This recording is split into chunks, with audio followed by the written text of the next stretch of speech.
নমস্কাৰ প্ৰতিদিন টাইমৰ সমূহ দৰ্শকক স্বাগতম জনাইছো আৰু আৰম্ভ কৰিছো আমাৰ আজিৰ অনুষ্ঠান অভিমত ইতিমধ্যে আপোনালোকে কামিং আপ দেখিছে আৰু গমো পাইছে আজি আমি অভিমতত কি কৰিব বিচাৰিছো মাননীয় মুখ্যমন্ত্ৰী মহোদয়ৰ দৃষ্টি আকৰ্ষণ কৰিব বিচাৰিছো আৰু লগতে সমগ্ৰ অসমবাসীৰ আমি দৃষ্টি নিক্ষেপ কৰি কিছু কথা ক'ব বিচাৰিছো এই কাৰণেই যে যোৱা 4 বছৰত অসমৰ মুখ্যমন্ত্ৰী হিমন্ত বিশ্ব শৰ্মা ডাঙৰীয়াই দায়িত্বভাৰ লোৱাৰ পিছত তেওঁ ধাৰাবাহিকভাৱে আক্ৰমণৰ লক্ষ্য হৈ আহিছে আমাৰ প্ৰতিদিন গোষ্ঠী বিশেষকৈ আমাৰ প্ৰতিদিন কাকত প্ৰতিদিন গোষ্ঠীৰ স্বত্বাধিকাৰ তথা অসমীয়া প্ৰতিদিন কাকতৰ সম্পাদক জয়ন্ত বৰুৱা ডাঙৰীয়া বিভিন্ন সভা সমিতিত বা সংবাদ মেলত প্ৰতিদিন গোষ্ঠীৰ সন্দৰ্ভত মাননীয় মুখ্যমন্ত্ৰী মহোদয়ে বিভিন্ন সময়ত যিখিনি কথা কটাক্ষ তাচ্ছিল্য বিগত সময়ত কৰি আহিছে আমি অকল বাতৰি কৰিছিলোঁ কেতিয়াও মুখ্যমন্ত্ৰীৰ সেই বক্তব্যৰ কিবা প্ৰত্যুত্তৰ দিব লাগিব বা আমাৰ গোষ্ঠীটোৱে ক'ব লাগিব বুলি আমি ভবা নাছিলোঁ কিন্তু যেতিয়া গৈ গৈ অসম বিধানসভাৰ মজিয়া পালেগৈ আজিৰ দিনটোত আৰু অসম বিধানসভাৰ সন্মানীয় মজিয়াটো আমাৰ প্ৰতিদিন গোষ্ঠীৰ স্বত্বাধিকাৰী জয়ন্ত বৰুৱা ডাঙৰীয়াক তেখেতে কিছু আক্ৰমণৰ লক্ষ্য কৰি কথা ক'লে তাৰ পিছত স্বাভাৱিকতেই আমাৰ প্ৰতিদিন গোষ্ঠীৰ সম্পাদক তথা স্বত্বাধিকাৰী আজিৰ দিনটোত যেহেতু অসমৰ বাহিৰত আছে গতিকে তেখেতৰ হৈ আমি আমাৰ গোষ্ঠীটোৰ কিছু কথা তেখেতক ক'ব বিচাৰিছোঁ আমাৰ স্থিতি স্পষ্ট কৰিব বিচাৰিছোঁ আৰু অসমৰ স্বনামধন্য সদাশয় দৰ্শক অসমৰ ৰাইজকো আমাৰ কিছু কথা অৱগত কৰিব বিচাৰিছোঁ পুনৰ কৈছোঁ যে মাননীয় মুখ্যমন্ত্ৰী মহোদয় আপুনি যাতে ভুলতো নেভাবে যে আমি আপোনাক বেয়া পাই আক্ৰমণেৰে ঠকা খৰকা কৰিব বিচাৰিছোঁ বা কিবা সমালোচনা কৰিব বিচাৰিছোঁ তেনেকুৱা আমাৰ একো লক্ষ্য আৰু উদ্দেশ্য নাই কিন্তু অসমৰ মানুহে যদি আমাক কৰবাত ভুলকৈ বুজে আপোনাৰ কথাখিনিয়ে যদি আমাক কৰবাত ভুল বুজাত কেনেবাকৈ প্ৰভাৱিত কৰে তেতিয়াহ'লে আমাৰ কাৰণে সেয়া অলপ দুখজনক হ'ব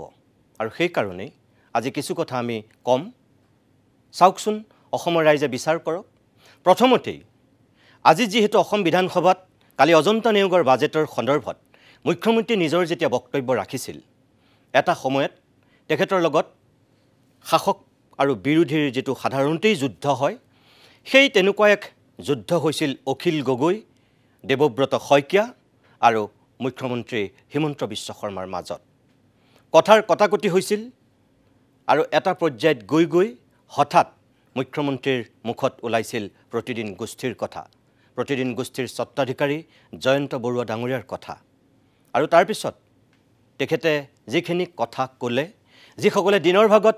মুখ্যমন্ত্ৰীৰ সেই বক্তব্য বিধানসভাৰ মজিয়াত কোৱা দেখা নাছিল এই মুহূৰ্তত মই আপোনালোকক মুখ্যমন্ত্ৰীৰ বক্তব্যৰ সেইখিনি অসম্পাদিত ৰূপত প্ৰথমতেই দেখুৱাই ল'ব বিচাৰোঁ চাওক আপোনালোকে কোনোবা এখন ৰাজ্যৰ কৰবাত যেতিয়া কিবা এটা নিগেটিভ হয় তেতিয়া তাক ক'বৰ কাৰণে বহুত মানুহ ওলায় কিন্তু যেতিয়া কোনোবা এটা ৰাজ্যত মানুহে ভাল কাম কৰিবৰ বাবে চেষ্টা কৰে তাক প্ৰশংসা নহয়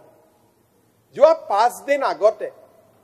অসমলৈ অহা বাইকাৰ ছোৱালী এগৰাকীৰ বাইকখন চুৰি হ'ল এজ ইউজুৱেল অসমত এখন বাতৰি কাকত আছে মানুহৰ অখিল গগৈ ডাঙৰীয়াৰ প্ৰায় দিনটো হয় বেয়া কথা কৈ ভাল পায় মানে এইটো তেওঁৰো গাত এটা বেমাৰ আছে বেয়া কথা লিখি ভাল পায় ৰাতিপুৱাই মানে কুটকুটাই থাকে বেয়া কি পঢ়িব পাৰো আৰু মোৰ ইমান সাহস আছে চক ইলেকশ্যনত তেওঁৰ মোৰ সহায় নালাগে সেইকাৰণে মই ইলেকশ্যন মুখী বাজেটটো দিয়া নাই আপোনালোকতো কপি থাকে তেওঁৰ নামত মইতো নকপো এইটোৱে হৈছে Himanta Biswa Sarma it makes me different from all of you আপোনালোকে আকৌ ডিএম হৈ প্ৰথম কাক লগ ধৰিছিলে প্লিজ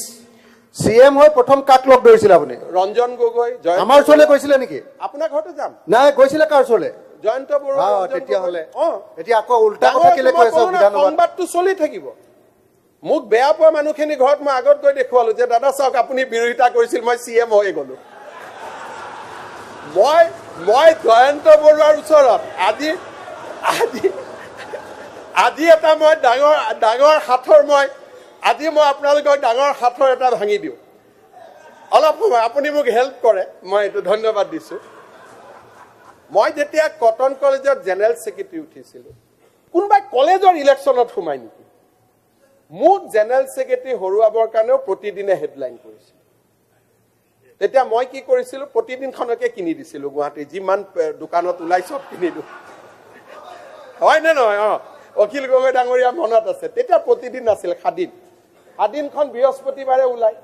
শুক্ৰবাৰে কটনৰ ইলেকশ্যন মইতো জানোৱে মোৰ কথা বেয়াকৈ লিখিব গতিকে মই আমাৰ হোষ্টেলৰ ল'ৰাক কৈ থৈ দিওঁ কটনৰ ওচৰে পাজৰে যিমান সাদিন আছে ওলোৱাৰ লগে লগে কিনি লওঁ গতিকে শ্যামেলা আছে জয়ন্ত বৰুৱাই তেওঁৰ জীৱনৰ প্ৰয়াস আৰু প্ৰচেষ্টা আছিল যে হিমন্ত বিশ্ব শৰ্মা যাতে অসমৰ মুখ্যমন্ত্ৰী হ'ব নোৱাৰে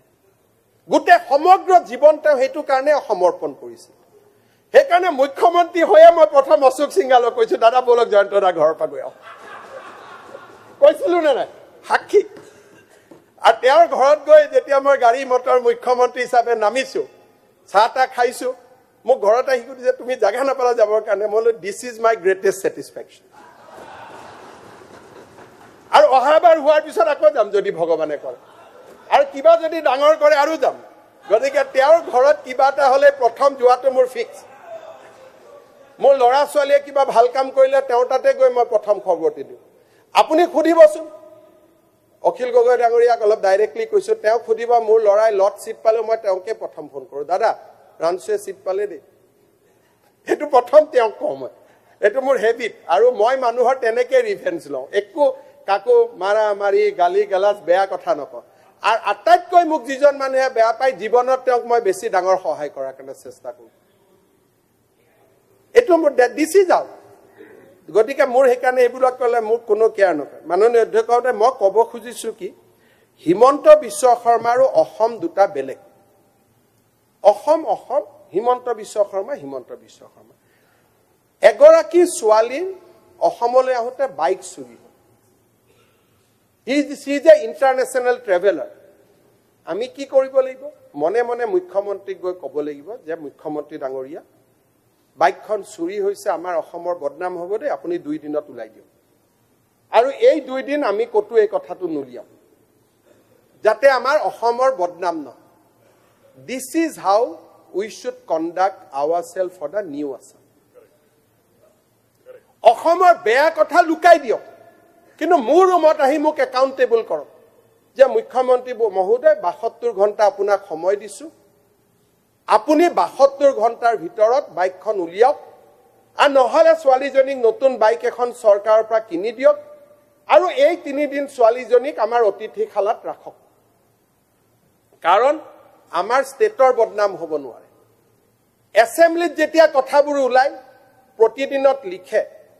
কৰ্ণাটকৰ যিজন ছোৱালী ৰাতিপুৱা ল'ৰা ইনফোচিছত কাম কৰিব যায় তাক কানাডা মানুহ এজনে সোধে আৰে তোমাৰ আসাম মে তো বাইক ভি চুৰি হৈ যাতে আৰে তোমাৰ আসাম মে তো ইয়ে হতে আমাৰ সন্মুখত আমি কোনখন অসমক বিশ্বৰ বৰসভালৈ লৈ যাম সেইকাৰণে মই কওঁ যে প্ৰতিদিন যুগৰ পৰা সেমি কণ্ডাক্টৰ যুগলৈ অহাৰ আজি সময় সমাগত দিছোৱা যে মই কাকো ব্যক্তিগত নকৰোঁ তেওঁকে কৈছোঁ তেওঁ মোক লোনৰ কথা লিখে 7 কোটি টকা তেওঁৰ ইনকাম 3 কোটি তেওঁৰ লোন লৈ থৈছে বেংকৰ পৰা This is as per his affidavit in Rajya Sabha election. আৰু তেওঁ এই লোন লোৱা গালি পাৰি থাকে বাইকখন চুৰি হোৱাটো হসা তাৰ পিছত কোনে চুৰি কৰিছে নাম কথা লিখিছে প্ৰতিদিনে কনক্লুড কৰিবলৈ দিয়া না এতিয়া প্ৰতিদিনে হসা কথাটোৱে লিখিছে কনক্লুড কৰিবলৈ দিব আপুনি হসাটো অসমৰ ভালৰ কাৰণে ক'ব নক'ব that is your mentality it is your psychology হসা মোৰ আজি ঘৰত কিবা এটা ঘটনা হৈছে স্বামী আৰু পত্নীৰ মাজত সত্য বাহিৰত কম নে নকম লৰাজনে বাহিৰত ক'ব নে নক'ব that is left to his justification মই কেছ দিব নোৱাৰো প্ৰতিদিনে যেটো কথা লিখিছে হসা লিখিছে মইতো কেছ দিব নোৱাৰো কিন্তু লিখিম না নিলিখিম তাৰ প্ৰতিয়ে প্ৰমাণ কৰে যে মই জননী জন্মভূমি কিমান ভাল পাওঁ মাননীয় অধ্যক্ষ মহোদয় আজি বাইকখন ওলালে নামকেইটা কোনে চুৰি কৰিছিল ক'লে আপুনি হয়তো অলপমান ক'বতো লাগিবই, কাৰণ সঁচা ক'বই দিছে। অধ্যক্ষ মহোদয়, বাইকখন উদ্ধাৰ হোৱাৰ কথাটো হেডলাইন কিন্তু নকৰিল। যদি চুৰি হোৱাৰ কথাটো হেডলাইন কৰাৰ মোৰ সাহস আছে, উদ্ধাৰ হোৱাৰ কথাটো লিখাৰ সাহস মোৰ কিয় নাই? আৰু এনে ধৰণৰ ব্যক্তিয়ে মোৰ জননী জন্মভূমিক হতাশাৰ মাজত বন্দী কৰি ৰাখিছে। এইসকল ব্যক্তিয়ে অসমত আন্দোলনৰ এটা বীজ ৰোপণ কৰিছিল, আৰু এইসকল ব্যক্তি নাথাকিলে 1991 চনতে আলফাৰ সমস্যাৰ সমাধান হ'লহেঁতেন, 22,000 যুৱকে মৃত্যুৰ সন্মুখীন নহ'লহেঁতেন। অধ্যক্ষ মহোদয়, বাইক পালোঁ, মই আগতেই জানো, প্ৰতিদিন পঢ়িছিলোঁ, হেডলাইনততো নাথাকে। বাইকখন কোনে চুৰি কৰিছিল? আশ্ৰাফুল দেৱান, মহম্মদ আব্দুল জব্বৰ দেৱানৰ ল'ৰা, ফকীৰগঞ্জ ধুবুৰী। দ্বিতীয়জন কোন আছিল? ফিৰোজ কাজী, বাল্টাবাৰী, ফকীৰগঞ্জ ধুবুৰী। এজ ইউজুৱেল চলি গৈ আছে।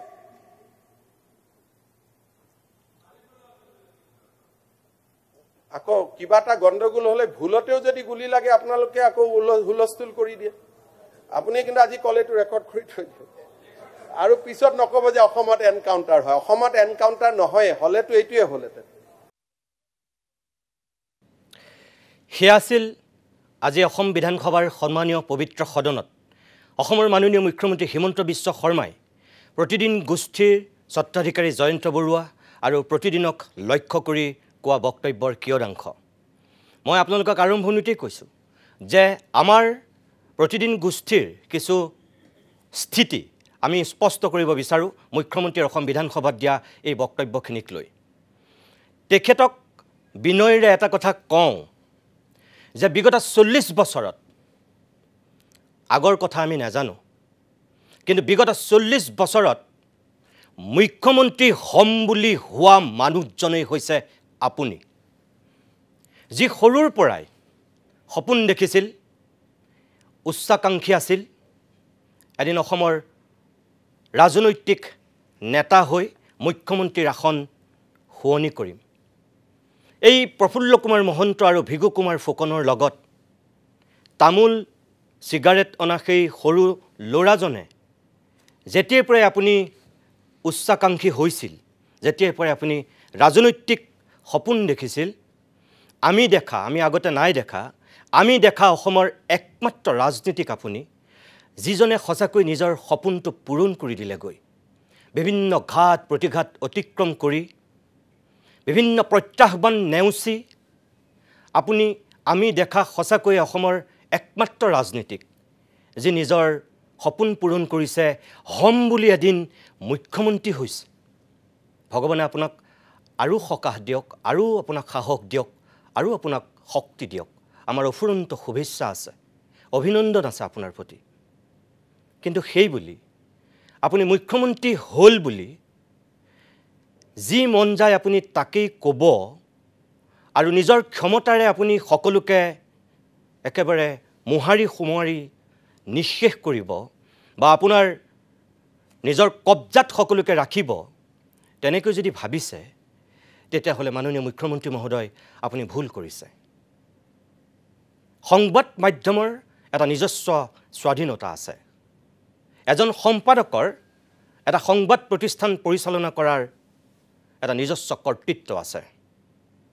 স্বাধীন প্ৰতিনিধি গোষ্ঠীৰ স্বত্বাধিকাৰী হিচাপে আৰু বৰ্তমানৰ প্ৰতিদিন কাকতৰ সম্পাদক হিচাপে জয়ন্ত বৰুৱাই কেনেকৈ কাকতখন চলাব লাগে, কেনেকৈ সংবাদ গোষ্ঠীটো পৰিচালনা কৰিব লাগে, সেয়া তেখেতৰ হয়তো এক নিজস্ব সপোন আছে, নিজস্ব পৰিকল্পনা আছে। যিদৰে আপোনাৰ মুখ্যমন্ত্ৰী হোৱাৰ সপোন আছিল, যেনেকৈ আপোনাৰ ৰাজ্যখন পৰিচালনা কৰাৰ সপোন আছিল, ঠিক একেদৰে। কিন্তু আপুনি মুখ্যমন্ত্ৰী হ'ল বুলি বাহিৰত আক্ৰমণ কৰি আজি বিধানসভাৰ পবিত্ৰ মজিয়াটো আপুনি জয়ন্ত বৰুৱাৰ সন্দৰ্ভত যিখিনি কথা ক'লে, এবাৰ নিৰলে মাননীয় মুখ্যমন্ত্ৰী মহোদয় আপুনি নিজেই ভাবি চাবচোন, আপুনি আজি কি ক'লে। যিজন মানুহ মুখ্যমন্ত্ৰীৰ আসনত অধিষ্ঠিত হৈ আপুনি বিজেপিৰ মুখ্য কাৰ্যালয়লৈ যোৱা নাছিল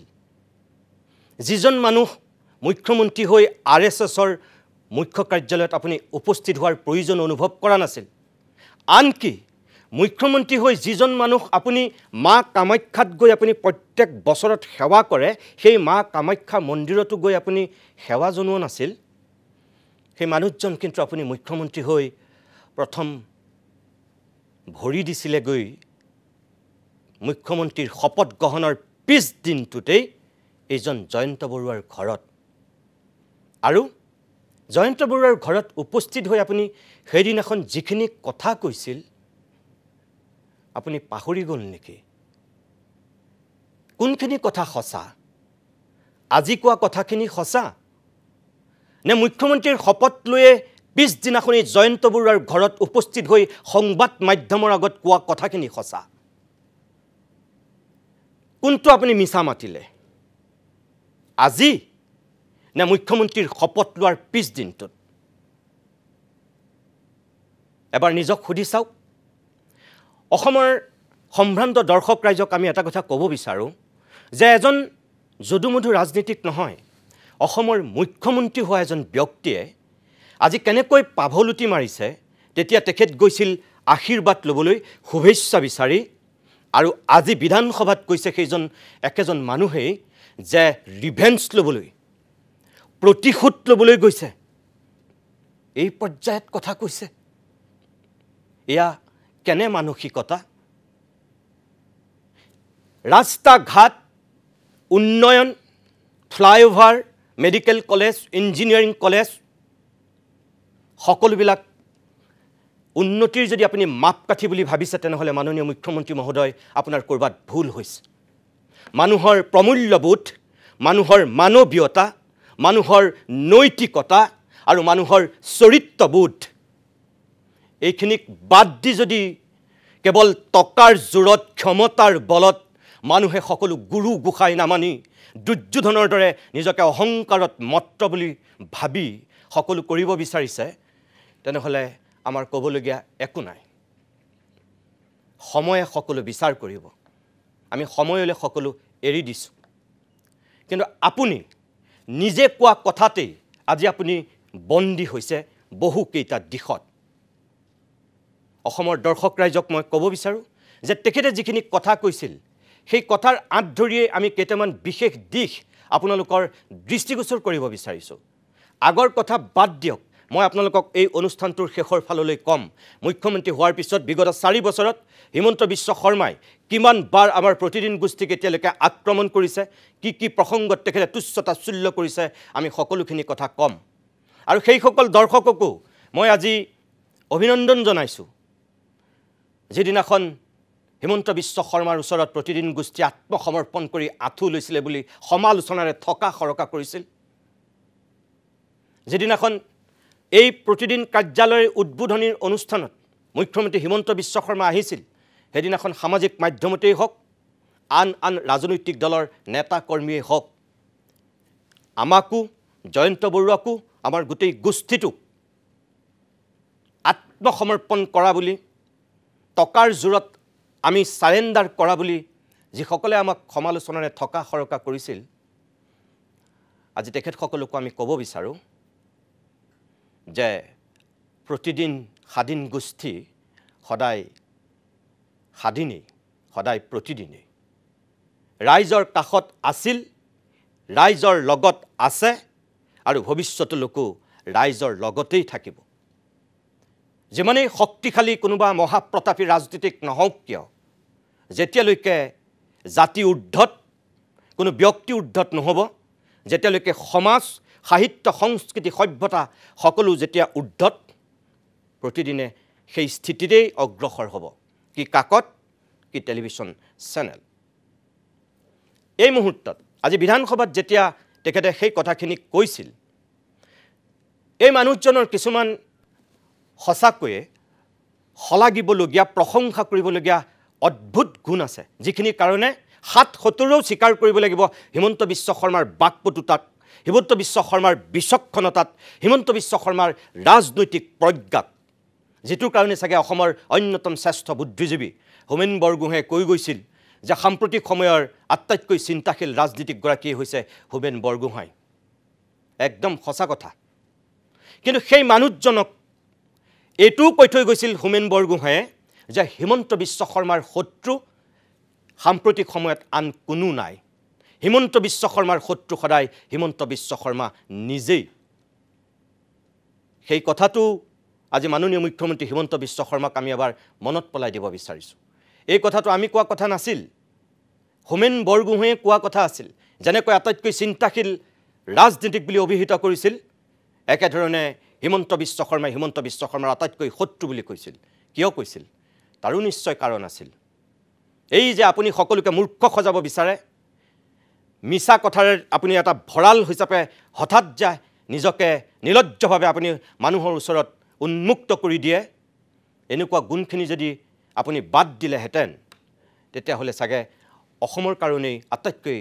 সৌভাগ্যৱান মানুহজন সঁচাকৈ আপুনি হ'লেহেঁতেন কাৰণ আপোনাৰ বিচক্ষণতা আপোনাৰ বাকপটুতা আপোনাৰ ৰাজনৈতিক দৰ্শন জ্ঞান কোনোবাই আপোনাক প্ৰত্যাহ্বান জনাব পাৰে জানো আমি আৰম্ভণিতেই কৈছোঁ বিগত 40 বছৰত মুখ্যমন্ত্ৰী হ'ম বুলি হোৱা মানুহজন আপুনি কিন্তু তাৰ পিছতো এই যে বিগত 4 বছৰত যিখিনি আপুনি সপোন দেখুৱাই মুখ্যমন্ত্ৰী হৈছিল আমি আপোনাৰ সকলো কথা প্ৰশংসা কৰা হ'লে হয়তো চাগে আপুনি আজি এনেকৈ প্ৰতিদিন গোষ্ঠীক সমালোচনা নকৰিলেহেঁতেন আপোনাৰ যিখিনি ভাল আমি ভালখিনি ভাল বুলি কৈছোঁ কিন্তু আপোনাৰ যিখিনি ভাল নহয় যিখিনি আপুনি মিছাৰ আশ্ৰয় লৈছে বা মানুহক বিপথে পৰিচালিত কৰিব বিচাৰিছে সংবাদ মাধ্যমৰ দায়িত্ব আৰু কৰ্তব্য হিচাপে প্ৰতিদিন গোষ্ঠীয়ে সেয়াই কৰিছে জনতাৰ স্বাৰ্থত ৰাজ্যখনৰ স্বাৰ্থত সেয়াই কৰি আহিছে জন্মলগ্নৰ পৰাই স্বাধীন আৰু প্ৰতিদিন গোষ্ঠীয়ে কেতিয়াবা প্ৰফুল্ল মহন্তৰ আক্ৰমণৰ বলি হৈছে কেতিয়াবা হিতেশ্বৰ শইকীয়াৰ আক্ৰমণৰ বলি হৈছে কেতিয়াবা তৰুণ গগৈ ডাঙৰীয়াৰ আক্ৰমণৰ বলি হৈছে আৰু আজি আপোনাৰো আক্ৰমণৰ লক্ষ্য হৈছে এই যে কলেজীয়া অৱস্থাতেই ৰাজনীতি কৰিবলৈ গৈ আপুনি কিমান চতুৰ আৰু চালাক মানুহ হিচাপে আপোনাৰ চিন্তাত আপোনাৰ মগজুত কোনবিলাক দুষ্ট বুদ্ধিয়ে তেতিয়াই বাহ লৈছিল তাৰ আজি প্ৰমাণ আপুনি নিজেই দিলে যি মূলা বাহে তাৰ দুপাততে চিন বুলি অসমীয়াত এষাৰ কথা আছে আপুনি যে মানুহজন বহুত ভাল হৈও আপুনি যে মানুহজন মহা দুষ্ট আপুনি যে মানুহজন অসৎ আপুনি যে মানুহজন সাংঘাতিক ষড়যন্ত্ৰকাৰী তাৰ প্ৰমাণ আপুনি ছাত্ৰ অৱস্থাতেই দিছে এটা জঘন্য সত্য আজি আপুনি অসমৰ মানুহৰ আগত কৈ দিলে তাৰ কাৰণে আপোনাক সেলুট জনাইছোঁ বেলেগে ক'বলগীয়া নহ'ল আপুনি আজি নিজৰ চোলাটো নিজেই খুলি দিলে মুখ্যমন্ত্ৰী মহোদয় কেনেকৈ এই যে আপুনি ক'লে কটন কলেজত আপুনি যেতিয়া নিৰ্বাচন খেলিছিল তেতিয়াৰ পৰাই বোলে প্ৰতিদিনে আপোনাৰ বিৰোধিতা কৰিছিল কটন কলেজত পঢ়ি থকাৰ সময়ত প্ৰতিদিন জন্মই হোৱা নাছিল আনকি প্ৰথম দুবাৰ সাধাৰণ সম্পাদক হওঁতেও স্বাধীনখনো জন্ম হোৱা নাছিল তাৰ পিছত স্বাধীনৰ জন্ম হৈছিল হয় স্বাধীনত আপোনাৰ সন্দৰ্ভত বাতৰি ওলোৱাটো সঁচা যিটো আজি বিধানসভাত পিছৰ ফাললৈ আপুনি স্বীকাৰ কৰিছে মনত পৰিলে হয়তো প্ৰতিদিন নাছিল বুলি প্ৰথমতে আপুনি প্ৰতিদিনকে কৈ আছিল হঠাৎ মনত পৰিল সেই স্বাধীনীয়া কাকতখনলৈ আৰু তাৰ পিছত আপুনি কি কৰিলে ৰাতিটোৰ ভিতৰতেই তেতিয়াই এজন ছাত্ৰ নেতাই গোটেই ল'ৰাবিলাকক ফিটিং কৰি পাণবজাৰৰ গোটেই কটনৰ চৌপাশৰ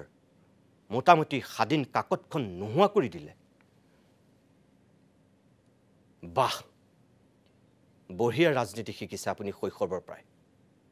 ধন্যবাদ আপোনাক আমি কোৱা নাই আপুনি কৈছে মুখ্যমন্ত্ৰীৰ হৈ শপত লৈ পিছদিনাখনি জয়ন্ত বৰুৱাৰ ঘৰলৈ আহি আশীৰ্বাদ লৈছিল শুভাশীষ লৈছিল আৰু তাৰ পিছত আজি বিধানসভাত কৈছে ৰিভেঞ্চ লৈছে প্ৰতিশোধ লৈছে বাহ মুখ্যমন্ত্ৰী বাহ ধন্যবাদ আপোনাক প্ৰিয় দৰ্শক চাওকচোন এই তেখেতৰ মুখৰ এই বক্তব্যকেইটা মানে তেওঁৰো গাত এটা বেমাৰ আছে বেয়া কথা লিখি ভাল পায় ৰাতিপুৱাই মানে কুটকুটাই থাকে বেয়া কি পঢ়িব পাৰো আৰু মোৰ ইমান সাহস আছে চক ইলেকশ্যনত তেওঁৰ মোৰ সহায় নালাগে সেইকাৰণে মই ইলেকশ্যন মুখী বাজেটো দিয়া নাই আপোনালোকতো কপি থাকে তেওঁৰ নামত মইতো নকপো এইটোৱে হৈছে Himanta Biswa Sarma it makes me different from all of you আপোনালোকে আকৌ CM হৈ প্ৰথম কাক লগ ধৰিছিলে বাৰু প্লিজ CM হৈ প্ৰথম কাক লগ ধৰিছিলে আপুনি ৰঞ্জন গগৈ আমাৰ ওচৰলৈ গৈছিলে নেকি আপোনাৰ ঘৰতে যাম নাই গৈছিলে কাৰ ওচৰলৈ জয়ন্ত বৰুৱা তেতিয়া হলে এতিয়া আকৌ উল্টা কথা কেলে কৈ আছে বিধানসভাত সংবাদটো চলি থাকিব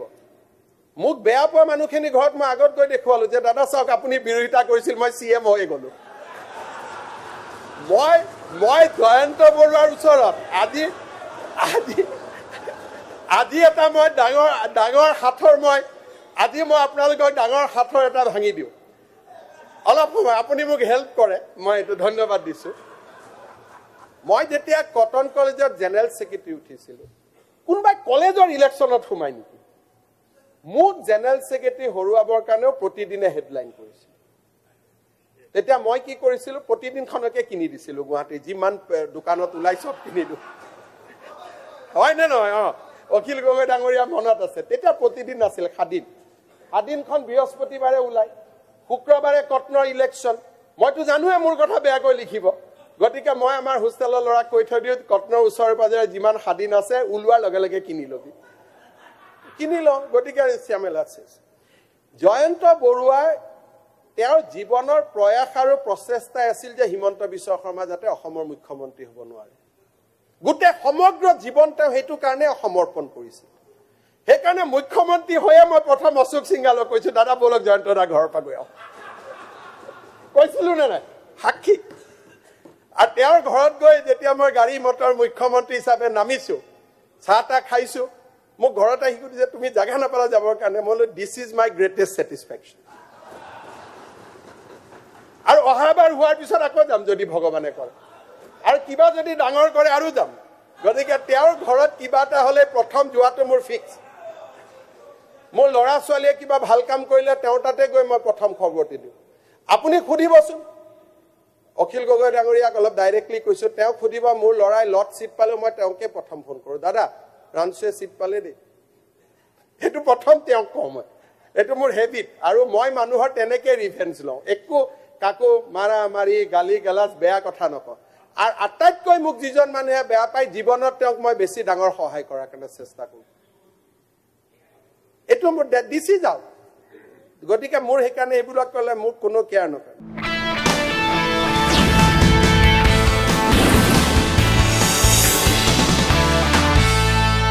ইতিমধ্যে আপোনালোকে গমেই পাইছে আজিৰ অভিমতত আমি আপোনালোকৰ বাবে কি লৈ আহিছোঁ মাননীয় মুখ্যমন্ত্ৰী হিমন্ত বিশ্ব শৰ্মাই আজি আমাৰ প্ৰতিদিন গোষ্ঠীৰ স্বত্বাধিকাৰীক প্ৰতিদিনক আক্ৰমণ কৰিবলৈ গৈ যেতিয়া আন্তঃৰাষ্ট্ৰীয় পৰ্যায়ত বাইক ৰাইডাৰগৰাকীৰ প্ৰসংগও তেওঁ টানি আনিছিল সেই সন্দৰ্ভত তেখেতে যিখিনি কথা কৈছিল তেখেতে সম্পূৰ্ণ সত্য কথা নক'লে আৰু এটা সংবাদ গোষ্ঠীৰ সাংবাদিকৰ দায়িত্ব আৰু কৰ্তব্য সন্দৰ্ভত তেখেতৰ বক্তব্যখিনিৰ লগত আমি প্ৰতিদিন গোষ্ঠী কেতিয়াও একমত হ'ব নোৱাৰোঁ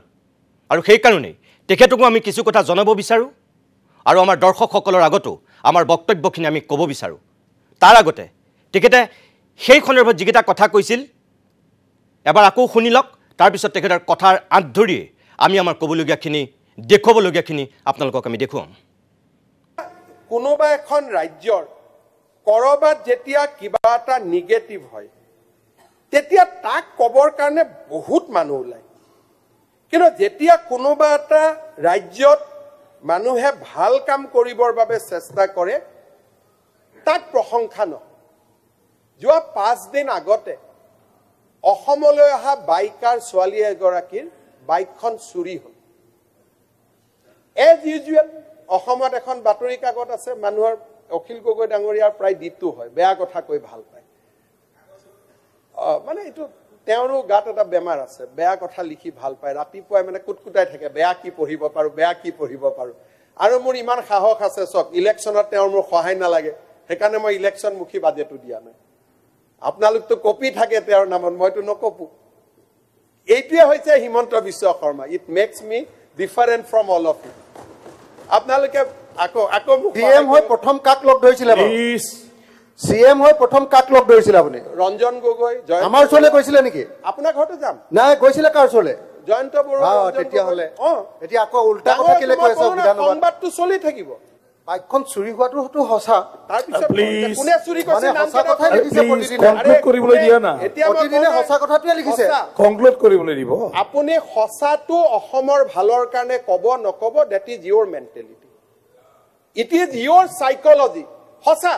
মোৰ আজি ঘৰত কিবা এটা ঘটনা হৈছে স্বামী আৰু পত্নীৰ মাজত সত্য বাহিৰত কম নে নকম ল'ৰাজনে বাহিৰত ক'ব নে নক'ব that is left to his justification মই কেছ দিব নোৱাৰো প্ৰতিদিনে যিটো কথা লিখিছে সঁচা লিখিছে মইতো কেছ দিব নোৱাৰো কিন্তু লিখিম নে নিলিখিম তাৰ প্ৰতিয়ে প্ৰমাণ কৰে যে মই জননী জন্মভূমিক কিমান ভাল পাওঁ মাননীয় অধ্যক্ষ মহোদয় আজি বাইকখন ওলালে নাম কেইটা কোনে চুৰি কৰিছিল ক'লে আপুনি হয়তো অলপমান ক'বতো লাগিবই কাৰণ সঁচা ক'বই দিছে অধ্যক্ষ মহোদয় বাইকখন উদ্ধাৰ হোৱাৰ কথাটো হেডলাইন কিন্তু নকৰিল যদি চুৰি হোৱাৰ কথাটো হেডলাইন কৰাৰ মোৰ সাহস আছে উদ্ধাৰ হোৱাৰ কথাটো লিখাৰ সাহস মোৰ কিয় নাই আৰু এনে ধৰণৰ ব্যক্তিয়ে মোৰ জননী জন্মভূমিক হতাশাৰ মাজত বন্দী কৰি ৰাখিছে এইসকল ব্যক্তিয়ে অসমত আন্দোলনৰ এটা বীজ ৰোপণ কৰিছিল আৰু এইসকল ব্যক্তি নাথাকিলে 1991 চনতে আলফাৰ সমস্যাৰ সমাধান হ'লহেঁতেন 22,000 যুৱকে মৃত্যুৰ সন্মুখীন নহ'লে অধ্যক্ষ মহোদয় বাইক পালো মই আগতেই জানো প্ৰতিদিন পঢ়িছিলো হেডলাইনতটো নাথাকে বাইকখন কোনে চুৰি কৰিছিল আশৰাফুল দেৱান মোহাম্মদ আব্দুল জব্বৰ দেৱানৰ ল'ৰা ফকিৰগঞ্জ ধুবৰী দ্বিতীয়জন কোন আছিল ফিৰোজ কাজী বালতাবাৰী ফকিৰগঞ্জ ধুবৰী এজ ইউজুৱেল চলি গৈ আছে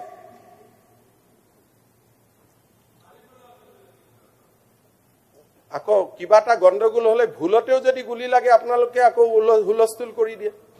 আপুনি কিন্তু আজি কলে সেয়া আছিল মুখ্যমন্ত্ৰীৰ বক্তব্যৰ কিয়দাংশ এই মুহূৰ্তত দৰ্শকসকলকো মই এটা বস্তু দেখুৱাব বিচাৰোঁ আৰু মাননীয় মুখ্যমন্ত্ৰী আপোনাৰো দৃষ্টিগোচৰ কৰিব বিচাৰোঁ যে সঁচাটো সঁচাই আৰু মিছাটো মিছাই আপুনি বহুতখিনি কথা ক'লে একেবাৰে 22,000 যুৱক মৰাৰ পৰা নিৰাশাৰ অসম সৃষ্টি কৰালৈকে প্ৰতিদিনৰ যিমানখিনি অৱদান আছে আপুনি সকলোখিনি কথা ক'লে আৰু বাইক ৰাইডাৰগৰাকীৰ ক্ষেত্ৰত আপুনি যিখিনি কথা ক'লে যে আপোনাক মনে মনে গৈ ক'বগৈ লাগিছিল 3 দিন সময় ল'ব লাগিছিল তাৰপিছত বাতৰিটো প্ৰকাশ কৰিব লাগিছিল কিন্তু আপুনি জানিও এটা কথা ৰাইজৰ আগত নক'লে লুকুৱালে সেইটো হৈছে তেখেত এগৰাকী আন্তঃৰাষ্ট্ৰীয় বাইক ৰাইডাৰ হিচাপে ইতিমধ্যেই তেখেতৰ ছ'চিয়েল মিডিয়াৰ যোগেদি গোটেই ভাৰতবৰ্ষক জনাই দিছিল গোটেই পৃথিৱীক জনাই দিছিল ব্ৰহ্মপুৱাতে ৰাতি যেতিয়া বাইকখন চুৰি হৈছিল ৰাতিপুৱালৈ মানুহে হাতে হাতে সামাজিক মাধ্যমত এগৰাকী আন্তঃৰাষ্ট্ৰীয় বাইক ৰাইডাৰ যে গুৱাহাটীলৈ আহি সেই দুৰ্যোগৰ মুখামুখি হ'ল সেই কথাটো কৈ দিছিল হয় আপুনি কোৱাটো সঁচা প্ৰতিদিনে হেডলাইন কৰিছিল কিন্তু আমাৰ প্ৰশ্নটো অকল প্ৰতিদিনক কিয় টাৰ্গেট অকল প্ৰতিদিন কাকতেই লিখিছিলেনে আৰু অসমৰ কি বেলেগ বাতৰি কাকতবিলাকে লিখা নাছিল কিমান গুকাত মিছা কথা এটা আজি ক'লে যে প্ৰতিদিনে সেইটো হেডলাইন কৰিলে কিন্তু বাইক উদ্ধাৰ হোৱা বাতৰিটো নিদিলে প্ৰিয় দৰ্শক মুখ্যমন্ত্ৰীয়ে কোৱা কথাটো সঁচা এইখন অসমীয়া প্ৰতিদিন কাকত যোৱা 7 তাৰিখৰ 7 মাৰ্চৰ আৰু ইয়াত এইটো বাতৰি আছে ৰাজ্যৰ আইন শৃংখলা পৰিস্থিতিৰ ফুপুলা স্বৰূপ উত্তৰাখণ্ডৰ মহিলা ৰাইডাৰৰ মটৰ চাইকেল চুৰি হ'ল গুৱাহাটীত এইটো সঁচা কথা এইটো ইয়াত লিখিছে কিন্তু এই প্ৰতিদিন পেপাৰখনক বাদ দি আৰু কি কোনো পেপাৰত ওলোৱা নাছিল মুখ্যমন্ত্ৰীয়ে কি দেখা নাছিল অকল প্ৰতিদিনক টাৰ্গেট কিয় এতিয়া চাওক এইখন অসমীয়া খবৰ কাকত একেই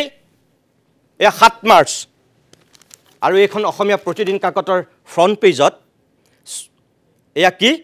বহিৰাজ্যৰ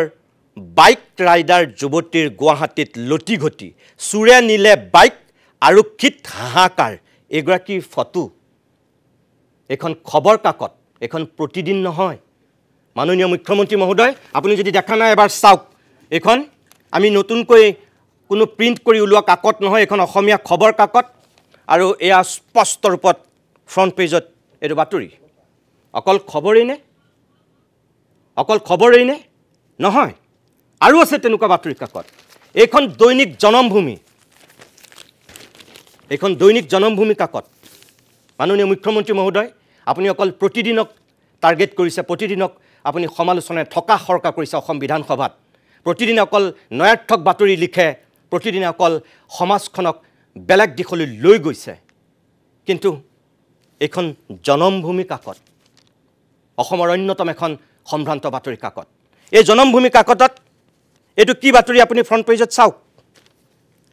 নাৰী সবলীকৰণৰ প্ৰচাৰ চলাবলৈ আহি অনাকাংক্ষিত পৰিস্থিতি বহিৰাজ্যৰ বাইক ৰাইডাৰৰ মটৰচাইকেল গুৱাহাটীত চুৰি ননী নামৰ দেশখ্যাত বাইক ৰাইডাৰৰ মুখ্যমন্ত্ৰীক সহায় প্ৰাৰ্থনা এখন দৈনিক জনমভূমি মই প্ৰতিদিন টাইমৰ দৰ্শকসকলক এতিয়া কওঁ যে মুখ্যমন্ত্ৰীয়ে যে কৈছে অকল প্ৰতিদিনৰ কথা আৰু প্ৰতিদিনত তাৰ বাইক উদ্ধাৰৰ বাতৰি নাই বুলি এখন আজি 11 মাৰ্চ এখন 11 মাৰ্চৰ আজিৰ বাতৰি কাকত চাওক আপোনালোকে আৰু এই ইয়াত বাইকাৰৰ চুৰি বাইক বাংলাদেশলৈ চালান দিয়াৰ বাবে কৰিছিল পৰিকল্পনা পুৱতি নিশা ফকিৰগঞ্জৰ চৰত উদ্ধাৰ হ'ল ৰাইডাৰ ননীৰ চুৰি বাইক এয়া চুৰৰ সতে আৰক্ষীৰ ফটো দুটা বাইক চুৰ ফিৰোজ কাজী আশৰাফুল দেৱানক গ্ৰেপ্তাৰ 5 দিনৰ অবিৰত অভিযানত আৰক্ষীয়ে পালে সফলতা মুখ্যমন্ত্ৰী আজি যি দুজনৰ নাম কৈছে বিধানসভাত এয়া আমাৰ প্ৰতিদিন কাকতত 3 নম্বৰ পৃষ্ঠাত এইটো বাতৰি আৰু মুখ্যমন্ত্ৰীয়ে কৈছে কিয় হেডলাইন নকৰিলে কিয় বাতৰি নকৰিলে কাকত একেখনেই আৰু একেখন কাকততে আজিৰ দিনত এয়া বাতৰি আৰু আজিৰ দিনটোত মুখ্যমন্ত্ৰীয়ে কৈছে যে বাইক চুৰি হোৱাৰ কথাটো আমি ক'লো কিন্তু বাইক উদ্ধাৰৰ কথাটো প্ৰতিদিনে নক'লে এয়া কেনে মিথ্যাচাৰৰ আশ্ৰয় লৈছে এয়া কেনেকুৱা কথা প্ৰিয় দৰ্শক আপোনালোকে বিচাৰ কৰক মই আকৌ কৈছোঁ যে অকল প্ৰতিদিনক লক্ষ্য কৰিছে কিন্তু দৈনিক জনমভূমি আৰু খবৰ এই দুইখন কাকততে ওলাইছিল আৰু তাৰ পিছত একমাত্ৰ অকল লক্ষ্য কৰি লোৱা হৈছে প্ৰতিদিনক বিচাৰ আপোনালোকে কৰক আমি নকওঁ কিন্তু এটা কথা মাননীয় মুখ্যমন্ত্ৰীক আমি কম সংবাদ মাধ্যমৰ যেটো দায়িত্ব আৰু কৰ্তব্য যদি কৰবাত চুৰি হৈছে কৰবাত ডকাইতি হৈছে কৰবাত ঘটনা ঘটিছে তেনেহলে সেই সংবাদটো দিয়াটোহে সংবাদ মাধ্যমৰ দায়িত্ব আৰু এই ঘটনাটো আপুনি যি ধৰণে কৈছে আপোনাক মনে মনে গৈ কবগৈ লাগিছিল সেই পৰ্যায়ত নাছিল ইতিমধ্যে তালফাল লাগি গৈছিল গোটেই দেশজুৰি আপুনি কৈছে কৰ্ণাটকত থকা ইনফোসিছত কাম কৰা এজনী ছোৱালীয়ে খুধিব প্ৰতিদিন চাই পেলাই আপোনাৰ ভুল হৈছে কৰ্ণাটকৰ সেই কানাৰী ছোৱালীজনী অসমীয়া পঢ়িব নাজানে প্ৰতিদিন চাই তেওঁ তাক প্ৰশ্ন নকৰে যদি প্ৰশ্ন কৰিছে সোশ্যাল মিডিয়াত সেই বাইক ৰাইডাৰ গৰাকীয়ে যিখিনি বিৱৰণ দিছিল অসমলৈ আহি যে দুৰ্যোগৰ মুখামুখি হৈছিল সেইখিনি শুনিহে তেওঁ তাত অসমীয়া যুৱকজনক প্ৰশ্ন কৰিছিল হয়তো আপুনি কোৱাৰ দৰে কৰ্ণাটকত থকা ইনফোসিছত কাম কৰা অসমীয়া যুৱকজনক তাৰ কোনোবা যুৱক বা যুৱতীয়ে প্ৰতিদিন চাই পেলাই প্ৰশ্ন নকৰে আপোনাৰ হেতু ভুল ব্যাখ্যা অসম বিধানসভাৰ মজিয়াত আজিৰ দিনটোত ফেসবুক ইনষ্টাগ্ৰাম টুইটাৰৰ যুগত আপুনি অকল হসাক মিছা কৰিবলৈ গৈ যি ধৰণে আজি বিধানসভাত আক্ৰমণৰ লক্ষ্য কৰি কথাটো উপস্থাপন কৰিছে এয়া গুকাত মিছা কথা এজন মুখ্যমন্ত্ৰীৰ মুখত সেই ধৰণৰ মিছা কথা কেতিয়াও শোভা নাপায় আপুনি বেয়া নাপাব ৰাইজে বিচাৰ কৰিব কোন হসা কোন মিছা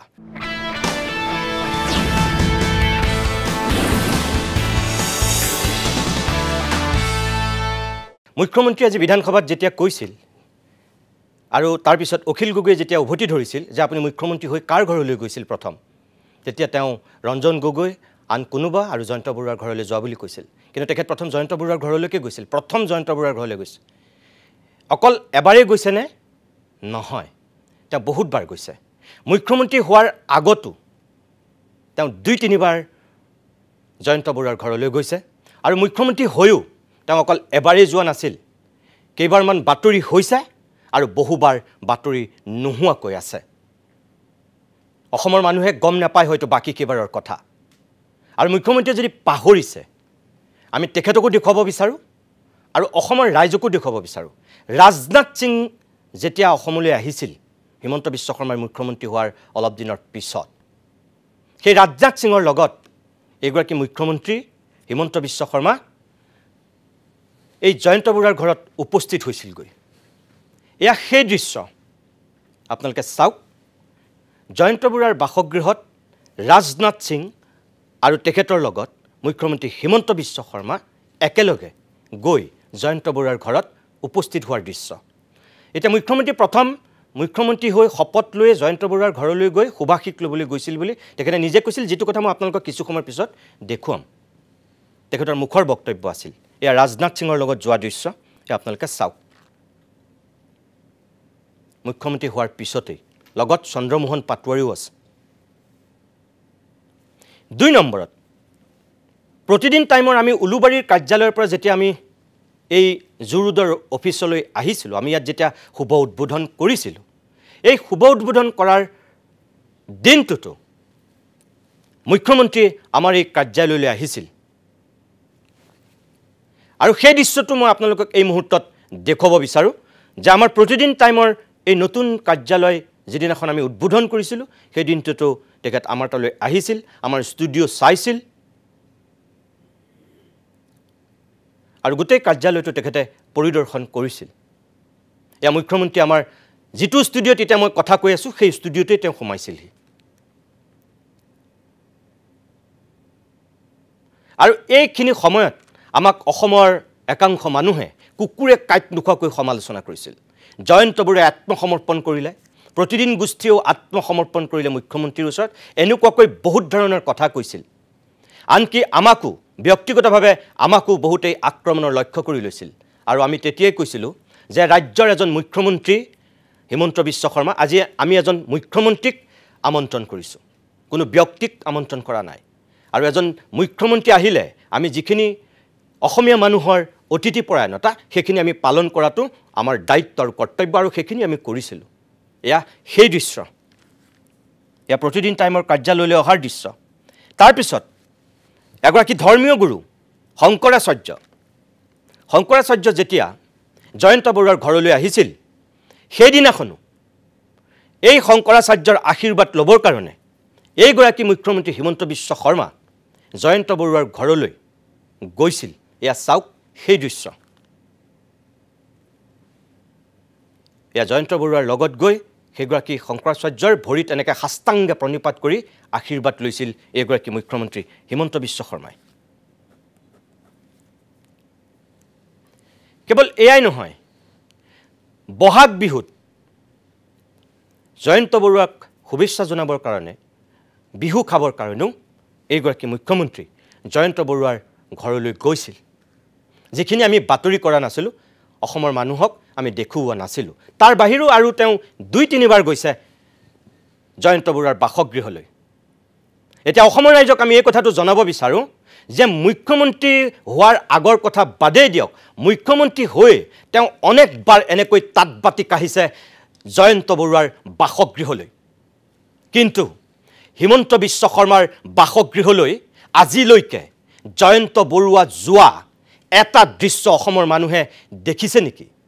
মুখ্যমন্ত্ৰী হোৱাৰ পিছত কিবা সুবিধা আদায় কৰিবৰ কাৰণে বা তেখেতৰ ওচৰত শৰণাপন্ন হ'বৰ কাৰণে কেতিয়াবা জয়ন্ত বৰুৱা গৈছে নেকি মুখ্যমন্ত্ৰীয়ে তাৰ উত্তৰ দিয়ক দুদিনেই গৈছে আপোনাৰ ঘৰলৈ জয়ন্ত বৰুৱাৰ পুত্ৰ আৰু কন্যাৰ যেতিয়া বিবাহ হৈছিল সৰ্বানন্দ সোণোৱালৰ দিনত সৰ্বানন্দ সোণোৱাল যেতিয়া মুখ্যমন্ত্ৰী তেতিয়া জয়ন্ত বৰুৱাৰ পুত্ৰৰ যেতিয়া বিবাহ হৈছিল সেই বিবাহৰ নিমন্ত্ৰণ দিবৰ কাৰণে আপোনাৰ ঘৰলৈ গৈছিল আৰু তেখেতৰ কন্যাৰ যেতিয়া বিবাহ হৈছিল তৰুণ গগৈ মুখ্যমন্ত্ৰী হৈ থকাৰ সময়ত তেতিয়াও আপোনাক নিমন্ত্ৰণ দিবৰ কাৰণে গৈছিল অকল আপোনাৰ তালৈ যোৱা নাছিল মন্ত্ৰী বিধায়ক সাধাৰণ শ্ৰেণীৰ মানুহক তেখেতে নিজে গৈ চিঠি দি আমন্ত্ৰণ কৰিছিল মানুহক অভ্যৰ্থনালৈ নিমন্ত্ৰণ কৰিছিল সেয়া তেখেতৰ সৌহাৰ্দ্য আছিল আৰু সেই সুবাদতেই দুবাৰ আপোনাৰ ঘৰলৈ জয়ন্ত বৰুৱা গৈছিল কিন্তু তাৰ বাহিৰে জয়ন্ত বৰুৱাইতো কেতিয়াও আপোনাৰ ঘৰলৈ তাঁতবাতি কঢ়াৰ নজিৰ নাই আপুনি তাঁতবাতি কাঢ়িছে এজন মুখ্যমন্ত্ৰী হিচাপে জয়ন্ত বৰুৱাৰ ঘৰলৈ তাৰপিছত আজি এই কথাখিনি কিয় তেনেকৈ কিয় প্ৰতিশোধৰ কথা কয় ৰিভেঞ্জ লোৱাৰ কথা কিয় কয় কোনটো সঁচা কথা নাপায় মানুহক আচলতে সেই ধৰণে মিছগাইড কৰিব নাপায়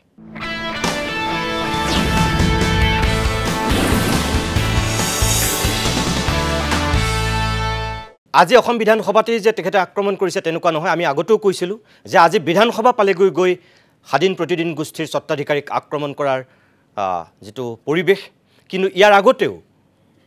মুখ্যমন্ত্ৰী হিমন্ত বিশ্ব শৰ্মাই এই 2024 বৰ্ষত আৰু এতিয়া এই 25 মাৰ্চলৈকে যদি আমি চাওঁ তেনেহ'লে বহুতবাৰ আক্ৰমণৰ লক্ষ্য কৰি লৈছে তেখেতক আমি এটা কথা কওঁ যে আপুনি যেনেকৈ অসমখনৰ উন্নয়ন আৰু বিকাশ বিচাৰে স্বাধীন প্ৰতিদিন গোষ্ঠীও অসমখনৰ উন্নয়ন আৰু বিকাশেই বিচাৰে যিখিনি কাম বিগত সময়ত স্বাধীন প্ৰতিদিন গোষ্ঠীয়ে কৰি আহিছে ব্যক্তিগত স্বাৰ্থত কৰা নাই সামগ্ৰিকভাৱে অসম আৰু অসমীয়াৰ স্বাৰ্থত কৰিছে এই যে বাইক ৰাইডাৰৰ কথাটো আপুনি ক'লে আকৌ আপোনাক আমি মনত পেলাই দিওঁ যে এজন সাংবাদিকৰ এটা সংবাদ প্ৰতিষ্ঠানৰ কথা লুকুৱাটো দায়িত্ব নহয় আৰু সেই ছোৱালীগৰাকীৰ লগত কাষত অসমীয়া সমাজ থিয় দিয়াটো আমাৰো এক দায়িত্ব আৰু কৰ্তব্য এগৰাকী দুৰ্ভগীয়া ছোৱালীৰ কাষত গোটেই অসমীয়া সমাজখন থিয় দিছিল আৰু সেই কাৰণে চাগে বেলেগ বেলেগ কাকতো বাতৰি কৰিছিল কিন্তু আপোনাক এটা কথা কওঁ যেতিয়া উমৰাংচুত কয়লাখনিত সেই দুৰ্ভাগ্যজনক ঘটনাটো ঘটিছিল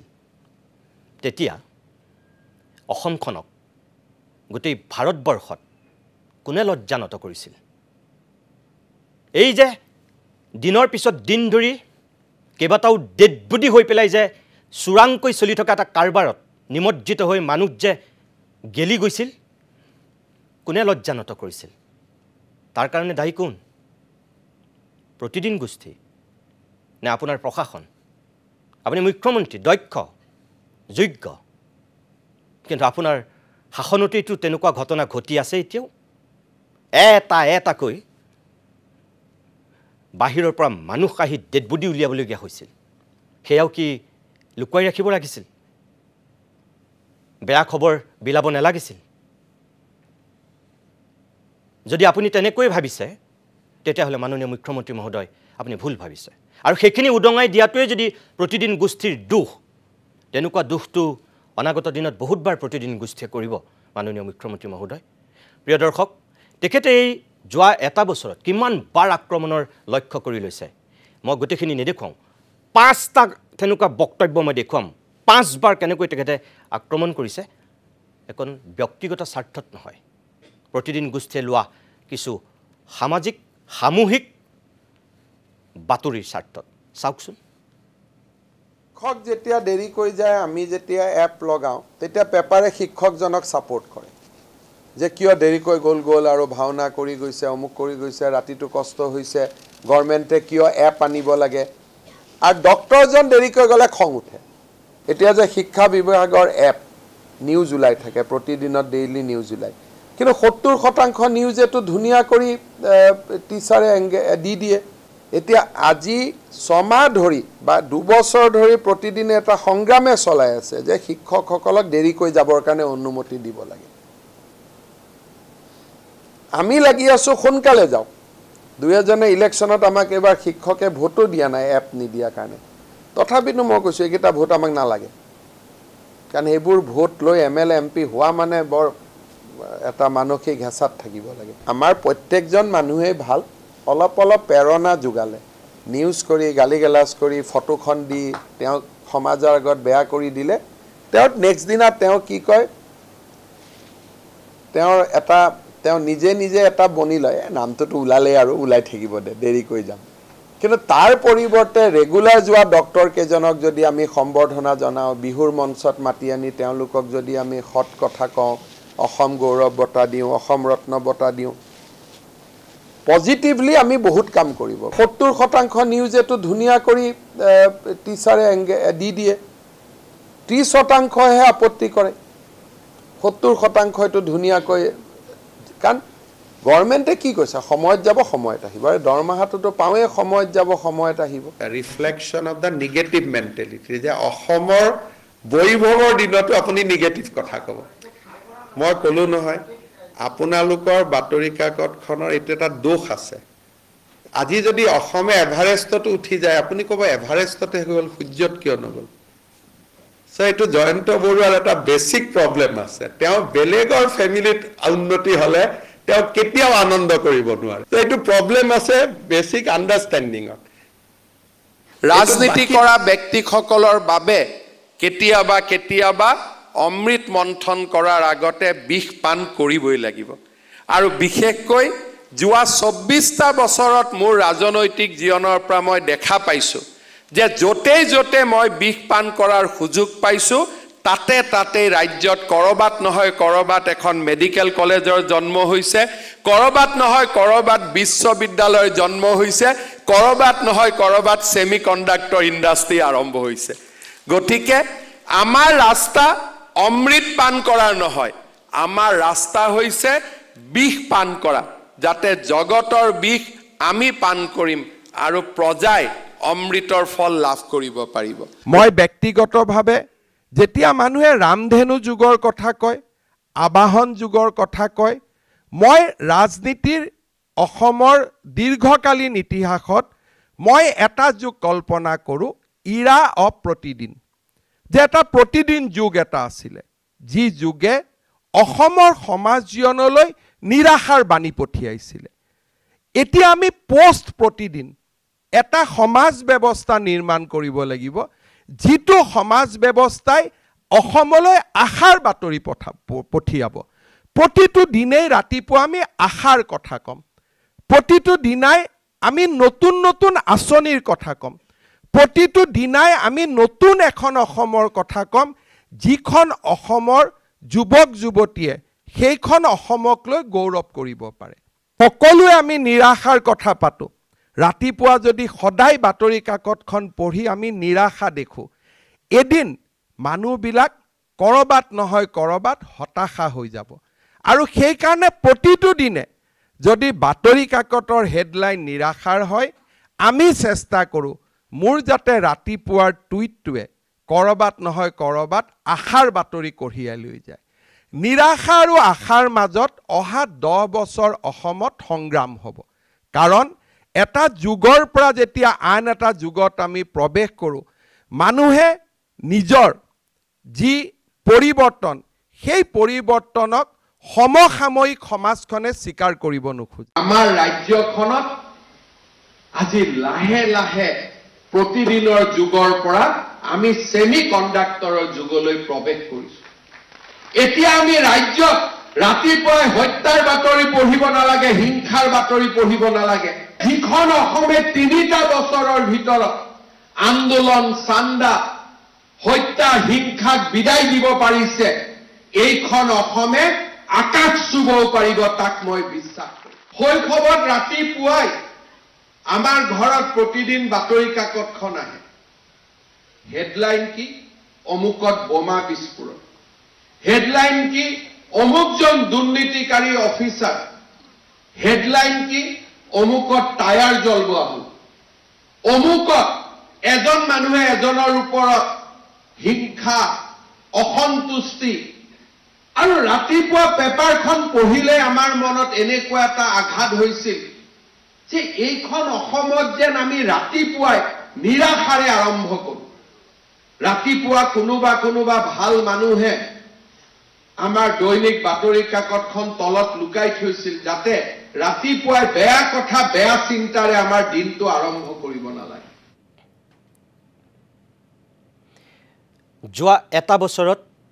5 বাৰ কেনেকৈ 5টা স্থানত মুখ্যমন্ত্ৰীয়ে প্ৰতিদিনক আক্ৰমণৰ লক্ষ্য কৰি লৈছিল তাৰে কিছু বক্তব্য আপোনালোকক এই মুহূৰ্তত মই দেখুৱাইছোঁ তেখেতে বাৰে বাৰে প্ৰতিদিন যুগৰ কথা কৈছে প্ৰিয় দৰ্শক আপোনালোকক এটা কথা কওঁ হয় অৰুণোদয় আৰম্ভ কৰা অসমীয়া সংবাদ জগতৰ যিটো যাত্ৰা তাৰ পৰৱৰ্তী সময়ত যদি আমি চাওঁ অসমীয়া আলোচনী বাৰ্তালোচনী বাতৰি কাকত সাহিত্যৰ আলোচনী সকলোবিলাকৰ ভিতৰত তেনেহ'লে 5খন আলোচনী বা বাৰ্তালোচনীয়ে 5টা যুগৰ সৃষ্টি কৰিছিল এক অৰুণোদয় যিখন 1846 চনত প্ৰকাশ হৈছিল সকলোৱে জানে এখন বাৰ্তালোচনী আছিল সেই অৰুণোদয় যুগ বুলি আমি কওঁ তাৰপিছত দ্বিতীয় ৰোমান্টিচিজম যিখনৰ যোগেদি আৰম্ভ হৈছিল জোনাকী য'ত ত্ৰিমূৰ্তিৰ কথা আছিল লক্ষ্মীনাথ বেজবৰুৱা হেমচন্দ্ৰ গোস্বামী, চন্দ্ৰকুমাৰ আগৰৱালাৰ কথা, য'ত অসমীয়া সাহিত্যৰ এটা নতুন দিগন্ত উদ্ভাসিত কৰিছিল জোনাকীয়ে। গতিকে জোনাকী যুগ বুলি কয়, 3 আবাহনৰ যুগ বুলি কয়, 4 জয়ন্তীৰ যুগ বুলি কয়, আৰু 5 ৰামধেনুৰ যুগ বুলি কয়। এই আবাহন, জয়ন্তী আৰু ৰামধেনু এই 2খনৰ আছিল, 3খনৰ ভিতৰত জয়ন্তী আছিল কবিতাৰ কাৰণে আৰু আবাহন আৰু ৰামধেনু আছিল গল্পৰ কাৰণে। অসমীয়া গল্পৰ যিটো যাত্ৰা তাত অনবদ্য অৱদান আগবঢ়োৱাৰ কাৰণে অসমীয়া সাহিত্যত অৰুণোদয়, জোনাকী, আবাহন, জয়ন্তী আৰু ৰামধেনুৰ যুগ বুলি অভিহিত কৰা হয়। আমি কৰা নাই, সাহিত্যৰ বিদগ্ধ পণ্ডিতসকলে এই যুগ সৃষ্টি কৰিছে। আৰু তাৰ বাহিৰে যদি আমি চাওঁ, প্ৰাচীন যুগ, শংকৰী যুগ, আধুনিক যুগ সেইবিলাক বেলেগ। কিন্তু মুখ্যমন্ত্ৰী মহোদয়ে যিটো প্ৰতিদিন যুগৰ কথা বাৰে বাৰে কৈ আছে, তেখেতৰ এই বক্তব্যটোৰ উত্তৰ হয়তো এটাই যে অন্ততঃ অসম চৰকাৰৰ মুৰব্বীগৰাকীৰ দৃষ্টিত যদি সঁচাকৈ প্ৰতিদিনে তেনেকৈ যুগ সৃষ্টি কৰিছে, তেতিয়াহ'লে তেখেতক আমি ধন্যবাদেই জনাব লাগিব। ইমানবিলাক বাতৰি কাকত থকাৰ পিছত, ইমানবিলাক সংবাদ গোষ্ঠী থকাৰ পিছত মুখ্যমন্ত্ৰী যদি একমাত্ৰ আক্ৰমণৰ লক্ষ্য প্ৰতিদিন গোষ্ঠী, প্ৰতিদিনৰ যুগ, তেতিয়াহ'লে তেখেতক আমি ধন্যবাদেই জনাব লাগিব। এটা কথা সঁচা, অৰুণোদয় কিমান দিন চলিছিল, জোনাকী কিমান দিন চলিছিল, আবাহন কিমান দিন চলিছিল, জয়ন্তী কিমান দিন চলিছিল, ৰামধেনু কিমান দিন চলিছিল, সেয়া সময়ৰ ইতিহাসত লিখা আছে। আৰু প্ৰতিদিন স্বাধীন এতিয়াও চলি আছে। আৰু অনাগত দিনতো যে মুখ্যমন্ত্ৰীৰ দৰে ব্যক্তিৰ এনেকুৱা আক্ৰমণ আমি সমালোচনা সহ্য কৰিবলগীয়া হয়, যদি অসমৰ ৰাইজৰ কাষত যদি সঁচাকৈ আমি সত্যটো উদঙোৱাৰ কাৰণে কোনোবা ব্যক্তিৰ যদি এনেকৈ আমি আক্ৰোশৰ বলি হ'বলগীয়া হয়, তেনেহ'লে চাগে সেয়া আমাৰ কাৰণে হ'ব শুভাশীষ, সেয়া আমাৰ কাৰণে হ'ব যাত্ৰাৰ অন্যতম এক শক্তি। ধন্যবাদ।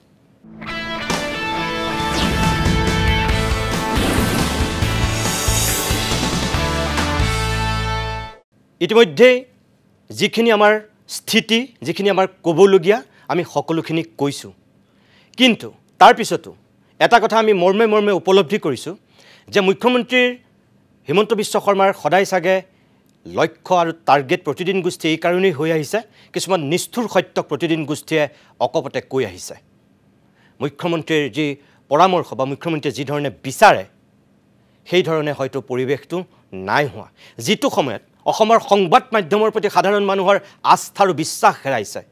য'ত সাংবাদিকৰ প্ৰতি কোটি কোটি প্ৰশ্ন উত্থাপিত হৈছে, সংবাদ গোষ্ঠীৰ স্বত্বাধিকাৰীৰ প্ৰতি কোটি কোটি প্ৰশ্ন উত্থাপিত হৈছে, কোনোবাই আত্মসমৰ্পণ কৰিছে, কোনোবা বিক্ৰী গৈছে বুলি, আৰু সেইটো সময়ত যদি স্বয়ং চৰকাৰৰ মুৰব্বীগৰাকীৰ প্ৰতিদিন গোষ্ঠীৰ লগত স্থিতি এইটো, তেনেহ'লে সেয়া আমাৰ বাবে আমি আশীৰ্বাদ বুলি ভাবিছোঁ। কিন্তু ঋণ লৈ চৰকাৰ চলোৱা হিমন্ত বিশ্ব শৰ্মাই আজি চাগে মূলত বিধানসভাত আক্ৰমণ কৰিছিল প্ৰতিদিনৰ এই হেডলাইনটো দেখিয়েই। আজিৰ দিনত প্ৰতিদিনত কেন্দ্ৰীয় সাহায্য, ঋণ নিৰ্ভৰ বাজেট, আৰু এইটো দেখাৰ পিছত চাগে মুখ্যমন্ত্ৰীৰ ক'ৰবাত ধৰফৰণি হৈছিল। এটা কথা আমি কওঁ যে জয়ন্ত বৰুৱাই ৰাজ্যসভাৰ নিৰ্বাচন খেলাৰ সময়ত তেওঁ কিমান টকাৰ ইনকাম, কিমান টকাৰ লোনত আছে, সেই কথাখিনি আজি আপুনি বিধানসভাত যেনেকৈ কৈছিল, সঁচাকৈয়ে আপোনাক এটা কথা আমি মনত পেলাই দিবই লাগিব। আজি ঋণৰ সমৰ্থনত আপুনি বাৰে বাৰে যুক্তি প্ৰদৰ্শন কৰিছে, কিন্তু এই একেজন ব্যক্তিয়েই যেতিয়া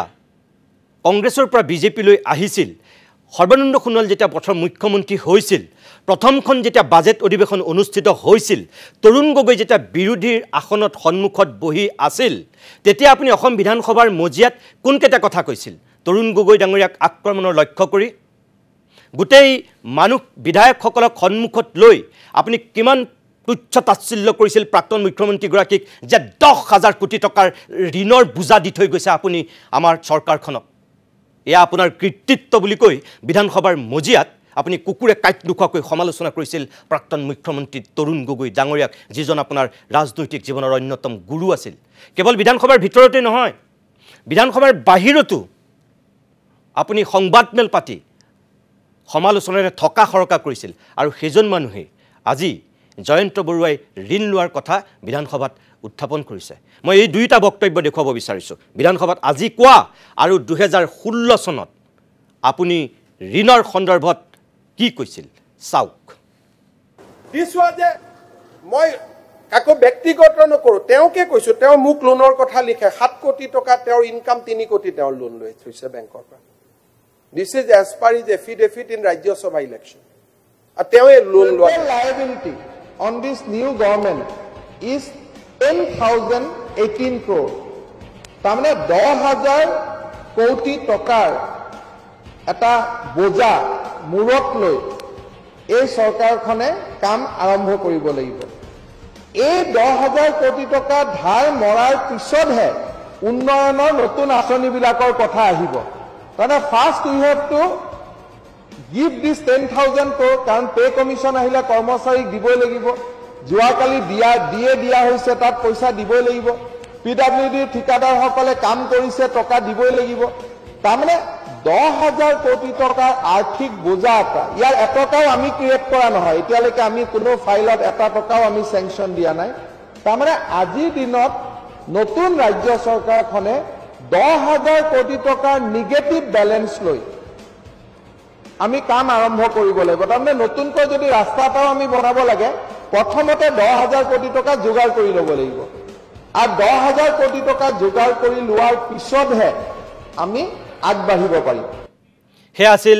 2016 চনত বিজেপি চৰকাৰ অহাৰ পিছত সংবাদমেল সম্বোধন কৰি হিমন্ত বিশ্ব শৰ্মাই সংবাদ মাধ্যমৰ আগত এই কথাখিনিয়ে কৈছিল আজি তেখেত মুখ্যমন্ত্ৰী ইয়াৰ আগত তেখেত বিত্তমন্ত্ৰী বাকিখিনি কথা আমি নকওঁ তেতিয়া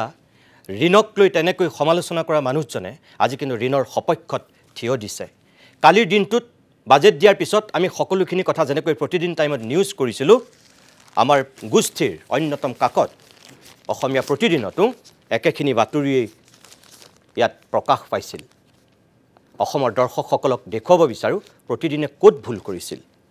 স্নাতক উত্তীৰ্ণ শিক্ষাৰ্থীক মাহিলী 2500 টকাকৈ দিব চৰকাৰে বাজেটত একাধিক নতুন আঁচনি ঘোষণা এটোতো ঠিকই গৈছে গৱেষক শিক্ষাৰ্থীক 25,000কৈ দিব্যাংগ গৱেষক শিক্ষাৰ্থীক প্ৰদান কৰিব 50,000কৈ টকা এয়া কি আমি ক'ৰবাত নিগেটিভ বাতৰি কৰিছিলোঁ নেকি মুখ্যমন্ত্ৰী হিমন্ত বিশ্ব শৰ্মাৰ ঘোষণা বাংলাদেশীৰ চাল চলন বানৰ আগজাননী পাবলৈ মহাকাশত অসমে নিজা উপগ্ৰহ স্থাপন কৰিব ডক্টৰ শৰ্মাৰ দাবী দেশৰ ভিতৰত আটাইতকৈ কম ঋণ লোৱা ৰাজ্যৰ অন্যতম অসম ইয়াত ক'ৰবাত আমি নিগেটিভ বাতৰি কৰিছিলোঁ নেকি প্ৰতিজন চাহ শ্ৰমিকক দিব 5,000কৈ এককালীন সাহায্য চাহ বনোৱালৈ বাজেটত কেইবাটাও অভিলাষী ঘোষণা 6.8 লাখ চাহ শ্ৰমিকক ধন প্ৰদানৰ বাবে 342 কোটি টকাৰ আবণ্টন ইয়াত চাহ শ্ৰমিকৰ কথা কোৱা আছিল ইয়াত ক'ৰবাত আমি নিগেটিভ বাতৰি কৰিছিলোঁ নেকি ডাইনীৰ সন্দেহত ধৰি বান্ধি নদীত উটুৱাই দিলে মহিলাক লাহোৱালত ভয়ংকৰ কাণ্ড এই ঘটনাটো সংঘটিত হৈছে এটো কি বাতৰি নহয় নেকি ইয়াৰ বাহিৰে এই কাকতখনত ক'ৰবাত ফ্ৰণ্ট পেজত অসমৰ ক্ষতি কৰা কথা অসমখনক নিৰাশাৰে আৱৰাৰ কথা অসমখনক জহন্নামে যোৱাৰ কথা ক'ৰবাত আছে নেকি প্ৰিয় দৰ্শক আজিৰ দিনত এই প্ৰতিদিনক টাৰ্গেট কৰি মুখ্যমন্ত্ৰীয়ে যিখিনি কথা কৈছে এখন আজিৰ দিনৰে কাকত আপোনালোকে বিচাৰ কৰক সকলো এটা কথা ইয়াত আছে যে বাজেটত ওলাল তথ্য ৰাজ্য চৰকাৰৰ সৰ্বমুঠ ঋণ 1,72,176.74 কোটি টকা এইটো আছে বাতৰি কাৰণ আজিৰ দিনত চৰকাৰখনৰ সৰ্বমুঠ ঋণৰ পৰিমাণটো ইয়াত দিয়া হৈছে আৰু জনমূৰি ঋণ 52,164 টকা বুলি ইয়াত বাতৰিটো আছে যদি এই বাতৰিটো দেখি মুখ্যমন্ত্ৰীৰ গাত লাগিছে তেতিয়াহ'লে আমাৰ ক'বলগীয়া একো নাই কাৰণ এইটো সঁচা আজি জনমূৰি ঋণ 52,164 টকা সঁচা আৰু সেইকাৰণে এই কথাখিনি দিয়া হৈছে শেষত এটা কথা কওঁ যে অসম বিধানসভাত যেতিয়া কোনোবা এজন ব্যক্তিৰ বিষয়ে অভিযোগ অনা হয় অধ্যক্ষই তৎকালীনভাৱে সেই ব্যক্তিজনৰ অনুপস্থিতিৰ কাৰণে তেনেকুৱা ব্যক্তিৰ নাম লোৱাৰ পৰা বাৰণ কৰিছিল ইমান দিনে অসমৰ ইতিহাসত এই ঘটনাটো ঘটা নাছিল বিধানসভাৰ অধ্যক্ষ বিশ্বজিৎ দৈমাৰীয়ে অন্তত আজি অধ্যক্ষৰ দায়িত্ব পালন কৰি মুখ্যমন্ত্ৰীক হয়তো সেই কথাটো সোঁৱৰাই দিব পাৰিলেহেঁতেন বা সেই কথাটো ক'ব পাৰিলেহেঁতেন কাৰণ জয়ন্ত বৰুৱা কোনো অসম বিধানসভাৰ সদস্য নাছিল এজন ব্যক্তিৰ বিৰুদ্ধে কোনো দল বা অনুষ্ঠান প্ৰতিষ্ঠান নহয় এজন ব্যক্তিৰ বিৰুদ্ধে যেতিয়া অভিযোগ আনে কোনোবাই সেই ব্যক্তিজনৰ অনুপস্থিতিত তেওঁ নাম লোৱাটো বিধানসভাত কেতিয়াও নীতি নিয়মৰ ভিতৰত নপৰে আজি নেজানো বিশ্বজিৎ দৈমাৰীয়ে সেই ভূমিকাটো কিয় পালন নকৰিলে মুখ্যমন্ত্ৰী ইমান দীঘলীয়া ৰাজনৈতিক অভিজ্ঞতাৰ পুষ্ট মানুহ হিচাপে তেখেতে সেইখিনি জানে জনাৰ পিছতো তেখেতে সেই নীতি নিয়ম আজি পালন নকৰিলে ভৰিৰে মোহাৰি দিছে কিয় শেষত এটোৱে কম যে ৰাইজৰ স্বাৰ্থত প্ৰতিদিন কুস্তি আছিল আছে আৰু ভৱিষ্যতলৈকো থাকিব অসমীয়া ৰাইজৰ আশীৰ্বাদ লাগে অসমীয়া মানুহৰ সমৰ্থন লাগে অসমীয়া মানুহৰ শুভাশীষ লাগে কোনো ব্যক্তি কোনো দল সংগঠন কোনো এজন ৰাজনৈতিক নেতাৰ আশীৰ্বাদ নালাগে যদি সেইখিনি কৰিবলৈ গৈ প্ৰতিদিনে কৰবাত ভুল কৰিছে তেনেহ'লে আগন্তুক দিনত তেনেকুৱা অজস্ৰ ভুল প্ৰতিদিন কাকত আৰু প্ৰতিদিন টাইমে আহি থকা দিনত কৰি যাব সেয়া প্ৰতিদিন গোষ্ঠীৰ এটা শপত বাকিখিনি বিচাৰ আপোনালোকে কৰিব মুখ্যমন্ত্ৰীক শুভেচ্ছা জনাই তেখেতৰ আজি বক্তব্যৰ বাবে শেষত পুনৰবাৰ ধন্যবাদ জনাই আজিৰ অভিমত ইমানতেই সামৰিছোঁ নমস্কাৰ